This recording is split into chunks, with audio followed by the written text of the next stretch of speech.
Then after some days, when he got married, he died. They put him in the grave. His punishment started non-stop because he was a disobedient one. Non-stop punishment was happening to him. There is a saint in that village. This is the thing also. Imagine living in a village where there is no saints. You understand? Like we live in an area and then we know there's one holy one, one holy one, one holy one there. How much protection and satisfaction you will have. Not just to live with this police, State Department, troopers, this, but to know, we have all of that, but to know there's a holy person here, holy person here, holy person here, and everyone in that village now is going from time to time asking for prayers. Time to time, you do wrong things, you say, what can I do? Let me just make one cake and give it to him, he pray, and then I get his prayer, then it's going to be okay. You understand? How much mercy that is, right?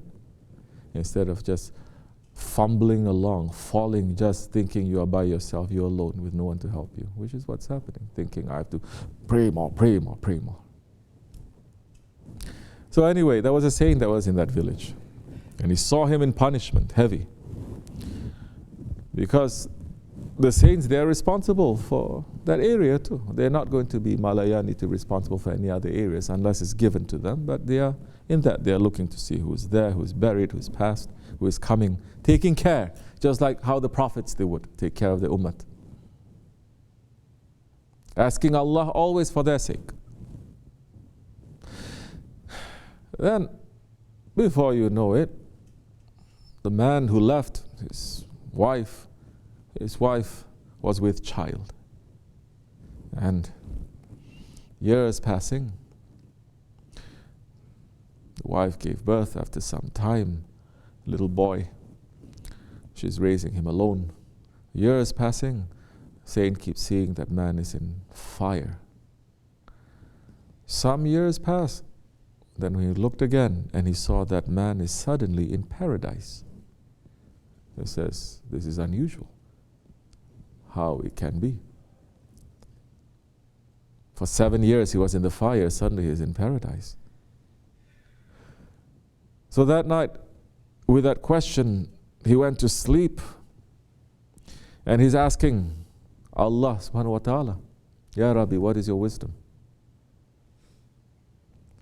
You see, saints, they always ask. Always they're asking. It's a foolish murids like you and me, never asking. Like Lolo, never asking, never wanting to find out. But those ones, they're always asking. And Allah subhanahu wa ta'ala then showed him. The man who passed, when he passed and his wife was pregnant, and after 7 years passed, the little boy grew up, and it was the first time that the little boy was in the presence of a hoja, a teacher, and that teacher was teaching that little boy how to say Bismillahir Rahmanir Rahim.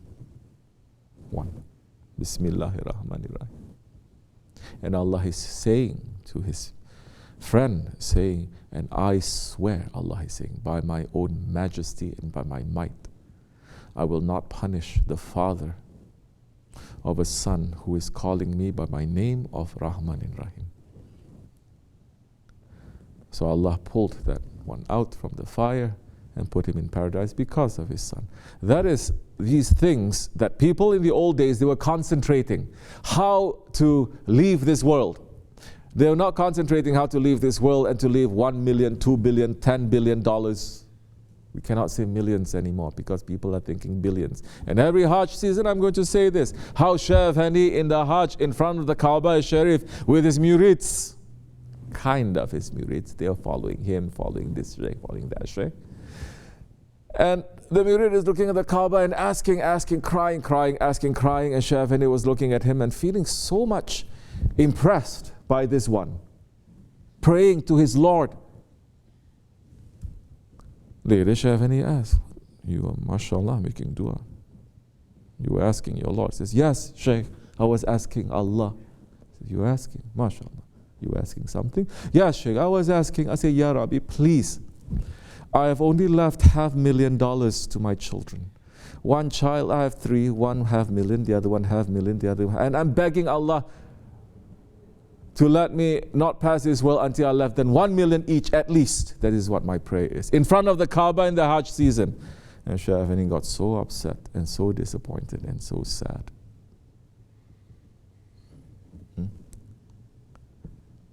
But people in the past, they were concerned about how they leave this world so that they don't leave a way open that fire is going to enter into their grave. They leave a way open that paradise will enter to that grave. They leave their books open. Things that they do that continuously, there's going to be blessings that will reach to them because they are in need. That's why they are running to do what? To feed poor people. They are running to do what? To make endowments, waqaf. They were not leaving their property to their children too, knowing that, I don't know my child. Today is like this. Tomorrow what's he going to do with the money? Let me leave to the waqaf, make it to an orphanage or a hospital or a school or this. This is how civilization rise, because the people, they're taking care of each other.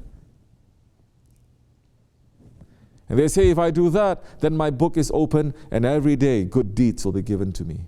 I cannot do any good deeds. But raining rahmat continuously. They were busy with that. Today's people, they're not busy with that. Do you know why they're not busy with that? Because when the child raises up, first thing they teach the child is how to be busy with dunya. Last thing they're going to say to the child before they die is be busy with the dunya. Akhirat is for granted. Paradise is for granted. So, of course I'm going to paradise. Is a question ever? They're going to say. No fear. No fear from Allah. No fear to look. One wrong word that we have done can cancel everything. One wrong thing that we do. In the Hajj that you're going now, one wrong thing that you do, it may cancel everything. Are people fearing that? If they're fearing, they're going to be very careful. They're not fearing that. They take for granted. I cut the ticket, I'm going to the Hajj. Of course I'm going to be a Hajj. Of course everything is going to be acceptable. That's why they can turn the holy places into trash places. Holy places into what? Malls, into selfie stations, into what else? Social gatherings, into vacation spots. Third world vacation spot, I must say. Because one thing that Shaykh Efendi was very impressed when he came to America, so many wrong things in America, but so many right things. He's saying people, they take care of the things that are around them. Even if it doesn't belong to them, they take care of it. This is Islam. He says people here, they're living Islam without them knowing it. So he says he goes to public places, even state parks, vacation places. He says people, they don't just trash it. Oh, in Muslim countries, now number one, if they see it's clean, they're going to make it dirty. Because something has happened. They've left the teachings of Allah and His Prophet. They've left the meaning of the teachings. They're still outside. Looks like it, but they lost it. They've become cold. They become dark. The sun is no longer shining there. The sun is shining somewhere else. Shining somewhere else. So what are we running to do in these days? So many are still running after the dunya.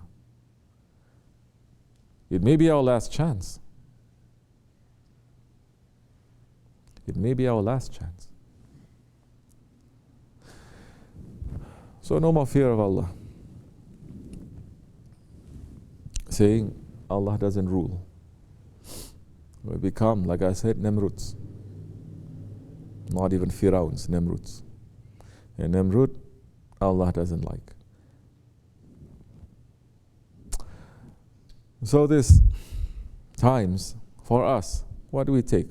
Take care of the things around you. Be very simple. Don't go for spiritual lessons. I'm teaching you very simple things. If very simple things you understand from the highest levels. Take care of your houses. Clean your houses.